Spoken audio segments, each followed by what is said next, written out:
আজকে নিয়ে এসেছি একটা গুরুত্বপূর্ণ প্রশ্ন। এটা প্রায় সব ধরনের চাকরি পরীক্ষাতেই দেখা যায়। 2p is equal two agar p32 হয় তাহলে p এর মান কত? খুব দারুণ একটা প্রশ্ন।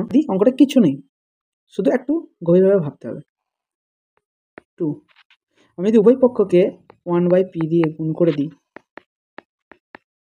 তাহলে এখানে p কেটে গেল, তাহলে আমি পেলাম 2^1 ইজিক্যাল টু 32/p। আবার যদি উভয় পক্ষকে আমি 1/32 দিয়ে গুণ করি তাহলে 2^1/32 ইজিক্যাল টু p^32/p ইন্টু 1/32। তাহলে 32 কেটে গেল, তাহলে 2^1/32 ইজিক্যাল টু p/1/32।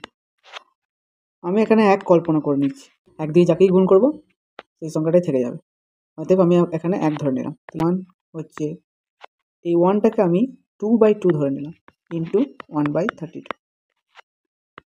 তাহলে এই দুইটাকে যদি আমি ভেতর নিয়ে চলে আসি, উপরের দুইটাকে, স্কোয়ার সমান হচ্ছে 4, তাহলে 4 সমান 1/64 হলো। আবার এখানে কিছু নেই মানে এক ধরে নিলাম, আমি একবারে 4/4 ধরে নিলাম।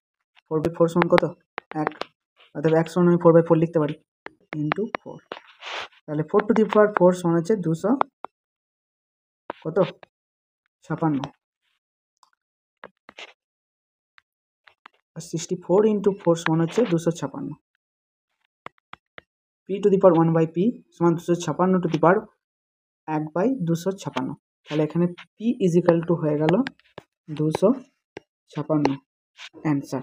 ঠিক আছে, বুঝতে পারলাম। আর খুব শীঘ্রই আমার ম্যাথের ফাউন্ডেশন ব্যাচ আসছে এই ইউটিউব চ্যানেলে, তো দয়া করে এখানে চোখ রাখবেন।